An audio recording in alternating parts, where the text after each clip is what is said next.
자, 황현희의 뉴스 정면승부 2부 최강병기 시작합니다. 날마다 쏟아지는 이 수많은 이슈들을 대한민국 최강 변호사와 최고의 기자가 시원하게 뚫어드리겠습니다. 엄태석 변호사, 시사저널 유지만 기자 나오셨습니다. 안녕하세요. 안녕하세요. 네. 아, 코너 제목이 참 마음에 드네요. 예. 전 변기 물 내리는 것까지 나올 줄 몰랐는데, 네, 시원하게 내려가고 있습니다. 자, 바로 시작해보죠. 자, 논란의 책, 반일 종족주의, 식민지 근대화론을 주장한 이용훈 전 서울대 교수가 대표 저자로 참여한 책인데요. 이 책이 요즘 뭐 베스트셀러에도 오르고 굉장히 좀 이슈가 되고 있어요. 근데 이 책 저자들이 조국 후보자를 모욕죄로 고소했다고요? 예, 오늘이죠, 이제. 이 저자인 이영훈 전 서울대 교수를 비롯한 저자 6명이 있는데요. 네네. 오늘 오전 서울중앙지검에 조국 법무장관 후보자에 대한 고소장을 제출했습니다. 네네. 이제 혐의는 모욕죄고요. 이제 어떤 내용이냐면 조국 후보자가 이제 지난 5일이었죠. 자신의 페이스북에 이 반일 종족주의 책에 대해서 네. 이런 구역질 나는 내용의 책을 낼 자유가 있다면 시민은 이들을 친일파라 부를 자유가 있다라고 했다는 게 이제 문제인데요. 네네. 이 필자들, 그러니까 저자들은 네.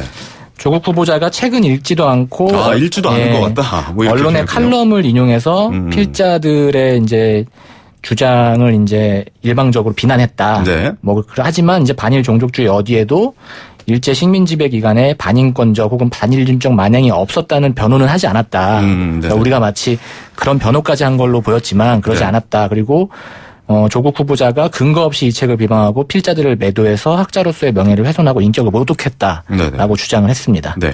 이게 요즘 굉장히 좀 이슈가 되고 있잖아요, 사실. 요즘엔 그 TV에 보도가 되면서 뭐 이렇게 폭행 영상도 저희가 확인을 했었고.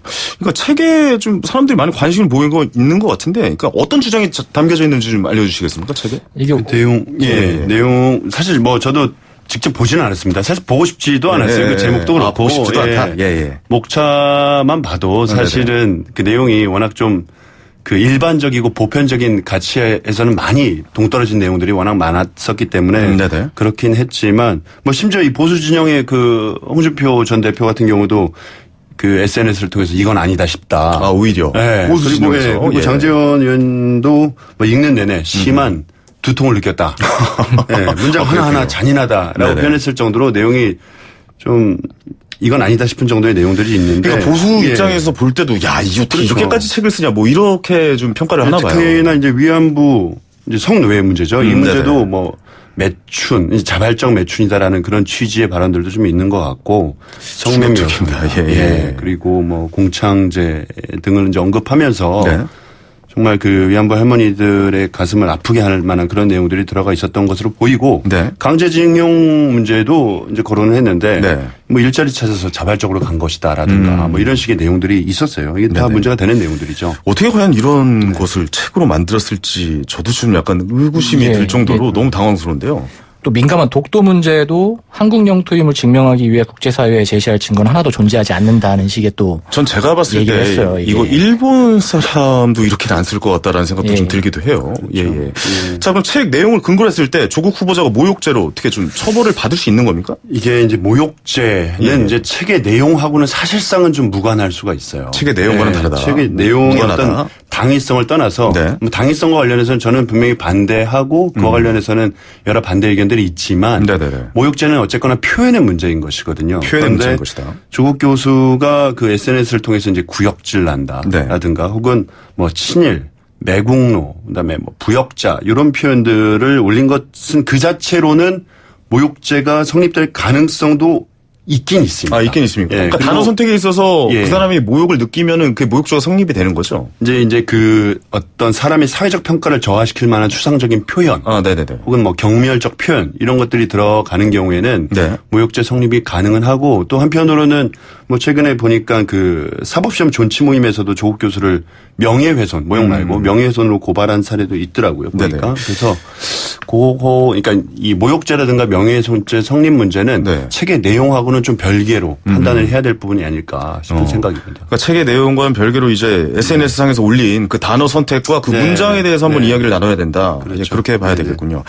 알겠습니다. 이용훈 전 교수가 지금 15년 전에도 위안부 관련 발언으로 논란을 좀 일으켰었습니다. 그때는 뭐 피해자 할머니들 찾아가서 사과까지 했는데 15년이 지난 시점에서 이런 주장을 반복하고 있는 이유, 이거 뭐라고 보십니까? 이걸 2005년, 15년 전이니까 2005년, 2004년 때 방송에 나와서 그 위안부에 대한 발언을 했다가 물의를 일으켜서 사과를 했었죠. 나눔의 집에 찾아가서 한 적이 있는데 최근에 이 반일 종족주의 책이 이제 화제가 되고 논란이 되니까 이영훈 교수 본인이 유튜브 방송에 나와서 입장을 낸 적이 있습니다. 이제 얘기는 뭐냐면 그 학자는 연구를 거듭하면서 입장이 바뀌어가게 된다.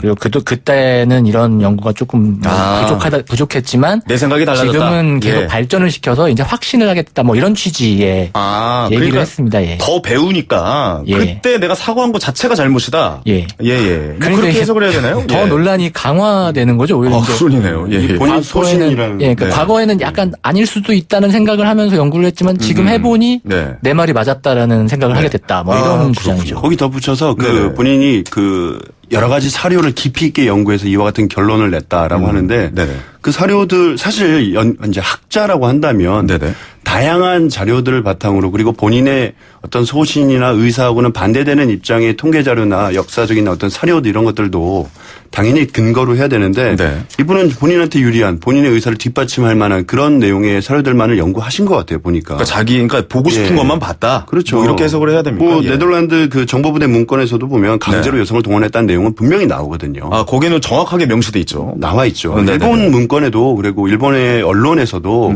그와 같은 유사한 취지의 내용이 나온 적도 있었습니다. 그러니까 사실 우리나라에도 그게 존재를 해야 되는데 일본 그 조선총독부에서 다 태우고 갔어요. 그거를 증거를. 참 그런 점에서는 좀 마음이 아픕니다. 이게 명백하게 좀 증거로 드러나야 되는데. 그렇죠. 법률상은 또 증거가 가장 중요한 거니까요. 당연히 증거가 중요하지만 사실 우리가 명백한 여러 가지 사료들이 이미 있거든요. 우리나라의 국내에는 비록 없다고 하더라도. 그리고 할머니 생존해 계신 분들이 살아있는 증거이기 때문에. 그렇죠. 얼마 전에 한 할머니께서 내가 당했는 내가 증인인데 무슨 말이냐 뭐 이런 말씀을 하신 적도 있어요. 이 책 얘기는 더 안 했으면 좋겠어요. 기분이 나타나요. 넘어갈게요. 약간 노이즈 마케팅 같아요. 이게 지금 베스트셀러로 지금 서점에서 팔리고 있는 것을 보면 이러한 언론에서 이렇게 자꾸 거론되는 것 자체가 오히려 그 베스트셀러 노이즈 마케팅의 어떤 취지에 부응해 주는 것 아닌가 싶은 생각이 저도 사실 좀 고민을 했거든요. 이 책을 읽고 그러니까 왜냐면 다른 의견도 한번 들어보기 위해서 이 책을 읽어야 되는 것이냐 해서 책을 샀어요, 사실. 솔직히 말씀드려요. 그러다가 몇 페이지보다 덮었습니다, 사실. 그래서 목차 보면 나옵니다. 여기까지만 말씀드리고 넘어가도록 하겠습니다. 자, 다음 소식으로 넘어가 보죠. 자, 국회의원 부동산 자산 보유 관련해서 시민단체 조사 결과가 발표가 됐는데, 이거 좀 대중들이 또 이런 거 굉장히 궁금해합니다. 부동산 부자 국회의원 과연 누굽니까? 오늘 그 시민단체죠. 경제정의실천 시민연합은 경실련이라고 하는데, 올해 기준 가장 많은 부동산 재산을 신고한 국회의원 30명의 부동산 보유 현황과 임기 중 재산가액 변화를 조사한 결과를 발표를 했습니다. 그러니까 이 30명, 그러니까 상위 30명만 발표를 한 건데 이들이 보유한 부동산 시세 총합은 4,181억 3,632만 원으로 나타났고 그러니까 상위 30명. 탑 30. 탑 30이죠. 이완영 의원은 제외됐습니다. 그렇군요. 그다음 평균 시세는 144억 1,849만 원입니다. 근데 문제는 이들의 공개한 신고가액은 2,233억 4,346만 원이에요. 그러니까 실제 시세액의 총합과 신고한 신고가액의 합이 차이가 심하게 나는 거죠. 그러니까 이게 공시지가와 실제 실거래세 거래 가격과 좀 차이가 있다. 난다. 그러니까 신고가가 시세가의 한 53%에 불과하게 나타났습니다. 그렇죠. 공시지가가 원래 그렇게 나오긴 하더라고요. 아파트 이런 공시지가 보면은. 그러니까 탑 5, 5명을 꼽자면 1위가 이제 박정 더불어민주당 의원이었고 2위가 김세연 자유한국당 의원, 그다음에 3위가 박덕흠 자유한국당 의원, 4위가 홍문종 우리공화당 의원, 5위가 정우택 자유한국당 의원입니다. 그러니까 1위를 제외하고 이제 나머지 2위부터 5위까지는 과거 이제 한 정당에 몸담았던 분들이시죠. 그렇죠. 1위가 얼마 정도 가지고 계신 거예요? 박정 의원 같은 경우는 신고가액이 352억 정도 나왔는데요. 시세는 이제 657억으로 집계가 됐습니다. 657억이요? 야, 어마어마한 부동산이네요. 2위부터는 안 물어보겠습니다. 이거 그리고 하나 이것도 들으시면 좀 그러시겠지만 이제 이 탑 30명, 그러니까 이완영 의원 제외한 29명의 부동산 자산 가치를 봤더니 임기를 시작한 2016년 이후 3년간 시세 기준 868억 원 정도가 증가한 걸로 나타났습니다. 엄청난 그러니까 증가네요. 평균 한 29억 9천만 원 정도의 시세 차익을 한 3년간 챙긴 걸로 나타났죠. 불로소득이네요. 불로소득. 예, 뭐. 그렇죠. 부동산은 뭐 거의 뭐 불로소득이죠. 예. 근데 시세 기준으로 했을 때와 공시지가 기준으로 했을 때 좀 차이가 큰 건데. 그러니까 대부분의 국회의원들이 부동산 재산 시세로 신고하지 않는다는 얘기가 되겠죠. 어떻습니까? 이게 사실 현행 그 공직자 윤리법상 공시가격하고 실거래가 중에 이제 높은 금액, 높은 가격을 신고하도록 이미 규정이 돼 있거든요. 네네.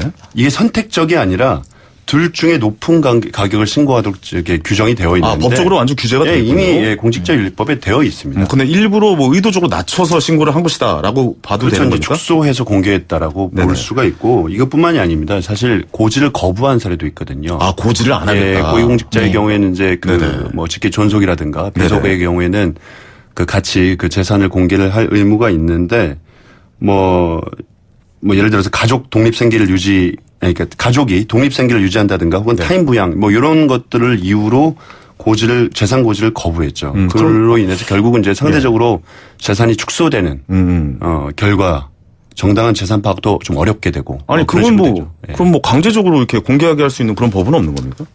이게 공개하게 되어 있어요. 공개하게 되어 있습니다. 근데 안 하잖아요. 그럼 뭐 처벌이 없어요? 그러면? 거기에 대해서? 처벌도 당연히 있는데 그와 같은 내용을 검증해야 할 인사혁신처에서 그 내용을 제대로 검증하지 못하고 있다는 거죠. 제대로 검증하지 않고 있다. 결국은 이게 이 문제는 결국 세 가지로 좀 요약할 수가 있는데 첫 번째는 이와 같은 축소 공개, 두 번째는 그 고지 거부, 그다음에 세 번째는 허술한 심의. 결국 이 심의의 주체는 인사혁신처가 되어야 되는 것인데 결국 이 취득가액보다 이 낮은 공시지가로 신고했음에도 불구하고 그 가격을 제대로 파악하지 않고 검증을 제대로 하지 않은 인사혁신처의 책임도 저는 크다고 봅니다. 그렇다면 결국 이게 뭐 스스로들 이렇게 좀 자진해서 좀 살짝 눈을 감아주고 있다 뭐 이렇게 평가해도 되는 겁니까? 모르겠어요. 감아주고 있다라고까지 본다면 정말 너무 안타까운 현실인 것이고요. 사실 이제 이렇게 마치 선택적으로 기재할 수밖에 없게끔 이렇게 오해하게끔 되어 있는 그 시행령을 공직자윤리법 시행령이 안 그래도 이렇게 좀 축소 신고하는 그런 공직자들 때문에 2018년 7월 달에 그 시행령을 개정을 했어요. 그래서 공시가격 또는 실거래가 중에 높은 가격으로 신고하도록 그렇게 그 개정이 됐는데 여기 한 걸음 더 나아가서 둘 다 신고를 해야 된다라는 목소리가 나오고 있어요. 뭐 최근에 경실련에서 발표한 것도 그렇고. 그러네. 실거래가 공시지가. 둘 다 발표해라. 둘 다 발표해라. 둘 다 하고 그다음에 재산 형성 과정도 공개해라. 형성 과정까지. 취득 일자라든가 그다음에 취득 경위라든가 그다음에 그와 같은 재산을 형성하게끔 되는 원인이 되는 소득원까지도 공개를 해라. 그 정도면 거의 뭐 세무조사급이네요. 뭐 그렇죠. 근데 확실하게 그렇게 검증이 돼야지. 맞는 건 공직자들의 어떤 윤리성 검증 위해서 그 같은 것들이 필요하고 더더군다나 이제 기존의 법령으로 제대로 신고를 했으면 모를까 그렇게 되어지지 않고 있다라는 점 때문에 더더욱이 좀 필요성이 증가하고 있는 것 같습니다. 알겠습니다. 인사청문회 앞둔 장관급 후보자 가운데도 이 상당한 재산을 보유한 사람들이 많은데요. 이 부분 관련해서도 검증 필요하겠죠. 오늘 이 부동산 이제 탑 30명 의원의 현황에 대해서 발표한 이제 경실련도 입장을 밝혔는데요. 일단 대표적으로 이제 뭐 한 7명 정도의 장관 후보자 청문회가 예정돼 있는데 그 중에서도 이제 뭐 조국 후보자의 뭐 예를 들면서 청와대 민정수석으로 취임할 당시 이제 신고한 재산 내역도 있고 이번에 청문회를 하면서 이제 재산 내역이 있을 텐데 당시 제대로 신고를 했는지 또 여기서 앞서 말씀하신 대로 실거래가로 신고를 했는지 뭐 이런 부분들에 대해서도 검증을 하겠다라는 입장을 좀 밝혔습니다. 알겠습니다. 뭐 청문회 이야기가 나온 김에 문자 좀 몇 개 소개해드리도록 하겠습니다. 제갈무훈님께서 청문회 보고 결정해야죠. 아직 뭐 과타부타하긴 이른 것 같습니다라고 보내주셨고 저도 이 생각입니다. 빨리 좀 청문회가 열렸으면 좋겠다는 생각이고요. 9959님께서 조국 후보자는 실체적 진실을 청문회에서 말하겠다고 하는데 청문회를 왜 안 열고 있는지 정말 정치권이 이상합니다라고 보내주셨고요. 뭐 같은 의견이겠죠. 자 8678님 조국 후보자 내로남불 참피한 것 같습니다. 오히려 좀 비난하는 댓글도 문자가 왔고요. 자 9887님 장관 자격에는 문제가 없다고 봅니다라고 해서 이렇게 옹호하는 의견이 좀 많이 갈리네요. 이 청문회 안에서도. 자 다음으로 넘어가 보도록 하겠습니다. 사건 사고 관련해서 최근 온라인 커뮤니티 등의 이 떡볶이 프랜차이즈 점주가 여성 고객에 대한 성희롱 발언을 올렸다는 글이 올라오면서 논란이 됐죠. 내막을 좀 먼저 소개해 주시죠.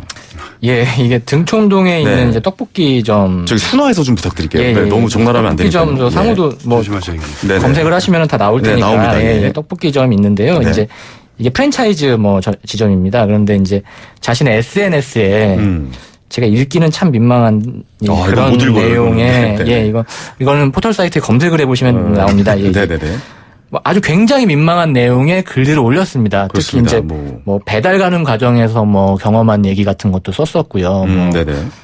뭐 예를 들면 뭐 모텔도 등장을 합니다. 뭐 간단하게 얘기하자면 뭐 이런 식의 했는데 거의 뭐 소설이에요 이 정도면은 뭐 야한 소설 같은 느낌. 그렇죠. 뭐 성희롱 발언에 거의 뭐 그런 것도 있고 여성 비하 내용도 충분히 그럴 수 있는 이게 이제 순식간에 온라인 커뮤니티에 이게 캡처가 돼가지고 퍼지면서 이제 파문이 커졌거든요. 자극적이니까 다들 퍼 날리기 바빠요. 그러니까 내용들. 이제. 너무 난리가 크게 나니까 온라인상에서 그렇죠. 이제 떡볶이 프랜차이즈 본사가 홈페이지에서 이제 굉장히 죄송하다 상황을 자세히 파악하고 있고 사항이 심각하다고 여겨서 해당 가맹점을 영업 정지를 진행하고 가맹 계약에 근거해서 해당하는 조치를 취하겠다 해서 본사에서 결국 폐점까지 그렇습니다. 하게 됐습니다. 네네. 예. 그러니까 뭐 이제 이런 일 있으면은 뭐 물론 다들 뭐 그러잖아요. 꼬리 자르기 바쁘잖아요. 마치 도마뱀처럼. 그렇죠. 예, 그렇습니다. 문 닫는 걸로 이제 끝이냐. 뭐 해당 점주 법적 처벌해야 된다. 뭐 이런 주장도 제기되고 있는 상황인데 변호사님 어떻게 보십니까? 예, 뭐 일단 저는 사실 이 프랜차이즈 이름부터 좀 바꿨으면 좋겠고요. 네네. 네. 그러네. 묘하게 연관성이 있네요. 예. 이거 법적 처벌이 가능한지 저도 좀 고민을 많이 해봤어요. 이거 되게 애매해요, 지금. 애매하죠. 제가 일단 첫 번째로 검토했던 것은 그 성폭력 특별법이에요. 아무래도 특히 이제 1인 여성 가구가 늘어나는 시점에 이렇게 배달 음식 주문에 대해서 배달을 온 사람이 이와 같은 생각을 갖고 나를 쳐다보고 있다라는 생각을 하는 순간 정말 너무너무 끔찍한 일이거든요. 그러니까 왜냐면 이제 배달 사고에 의한 뭐 약간 뭐 그럼요. 뭐 일부의 이야기이긴 하지만 그런 사건 사고가 좀 있긴 있었어요, 사실. 그렇죠. 있을 수 있고 뭐 그렇다고 매번 문 앞에 두고 가라고 할 수도 없는 것이고. 그래서 일단 먼저 검토해 본 것이 성폭력 특별법인데 사실 성폭력 특별법은 최소한 터치가 있어야 돼요. 그러니까 강제추행, 그러니까 터치가 있은 시점부터가 어떤 처벌이 논란이 되는 것이지. 단지 뭐 쳐다만 본 것으로. 그러니까 이게 말을 풀어서 좀 해석하면 그의 상상력만으로 그를 처벌할 수는 없다. 그렇죠. 라고 정의를 내려도 되는 겁니다. 음란한 눈으로 음란하게 쳐다봤다는 것만으로는 처벌이 좀 어렵죠. 근데 일부에서는 뭐 시선강간이다. 뭐 이런 식으로 좀 표현을 하면서. 시선강간이란 죄는 없기 때문에. 그렇죠. 그리고 그렇게 좀 강하게 표현을 하잖아요. 그렇죠. 그와 같은 죄가 형법상 존재하지 않기 때문에 현행법으로는 처벌이 어려운 것이고 그렇다면은 이제 이와 같은 내용을 정말 그 야한 내용을 SNS에 올린 그와 같은 행위는 혹시 처벌 가능한 것인가 이에 대해서는 그 정보통신망 이용 촉지 및 정보보호 등에 관한 법률 44조 7항을 보면은 그 음란한 부호, 문헌, 음향, 뭐 화상 또는 영상을 배포하거나 판매하거나 뭐 공연히 전시하면 안 된다라는 내용이 나오는데 그렇다면 여기서 이제 문제되는 것은 결국은 음란하냐 아니냐 문제이기도 합니다. 그렇죠. 다만 여기서는 어떤 특정 여성이 특정이 되지가 않았어요. 내가 뭐 불특정 몇동 몇 호 어떤 아파트 몇 동 몇 호에 가서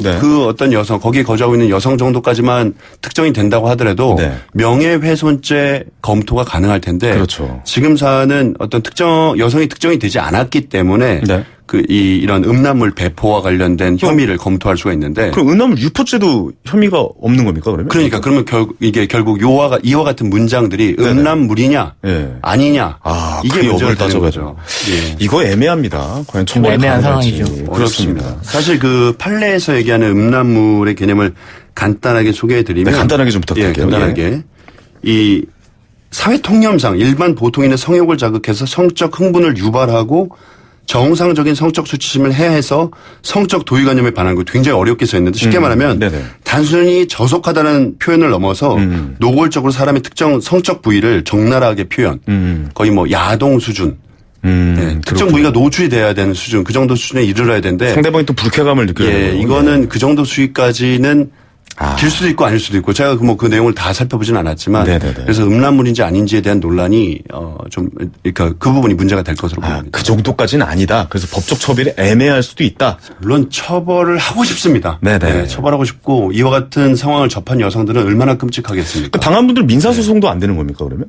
민사소송도 그러니까 지층이 안 돼 있으니까 그분들이 그렇죠. 피해자가 특정이 좀 돼야 불특정 다수니까 가장 안타까운 게 그런 겁니다. 최근에 이제 뭐 공유차량 서비스 기사분들 뭐 사고 카카오 뭐 메신저에서 또 이상한 음란한 얘기들이 왔다 갔다 해서 사진도 무리를 빚었었죠. 근데 또 이런 사례가 나타나면서 또 여성들이 특정되지 않는 공포에 또 시달릴 수 있다는 게 좀 안타까운 상황이죠. 알겠습니다. 사건 하나 더 간단하게 가보도록 하겠습니다. 지난 12일 이 마포 철교 부근에서 팔다리가 없는 시신 발견됐죠. 조금 전 신상 공개 결정됐습니다. 이 결정에 대해서 어떻게 생각하십니까?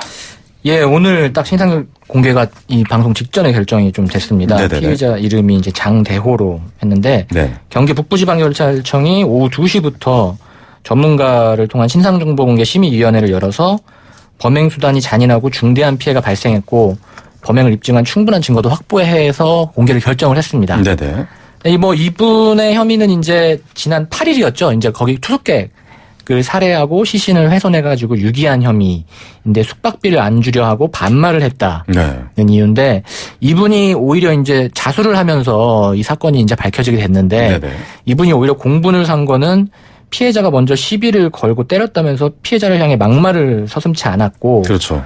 그다음에 구속영장 심사를 한 다음에 나오는 길에 뭐 다음 생에도 뭐 해를 끼치겠다 이런 식의 발언을 하는 바람에 국민 쪽 공분을 강하게 샀죠. 그렇죠. 아니 변호사님 그 나오면서 경찰서 앞에서 인터뷰 같은 걸 할 때 그런 말을 한 거에 대해서는 보통은 다 자들 피하려고 하고 막 이런 상황이잖아요. 좀 드문 경우 아닙니까? 어떻습니까?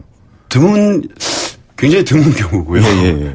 그리고 굉장히 드문 경우다. 굉장히 드문 경우고 이런 얘기 안 한다 원래. 그렇죠. 그리고 본인의 혐의를 더 가중시킬 수 있을 만한 내용인데 네네. 이분은 본인 어떤 이걸 어떻게 표현해야 될까? 아니 판사 입장도 아니고 판사 입장에서 괘씸죄 추가되지 않습니까? 이렇게 하면은 괘씸죄라는 건 실제로는 없지만 적어도 양형에는 분명히 가만히 될 것으로 보입니다. 네, 사람이 하는 일인데요. 알겠습니다. 최강병기 엄태섭 변호사 시사전을 유주만 기자와 함께했습니다. 감사합니다. 네, 감사합니다. 감사합니다.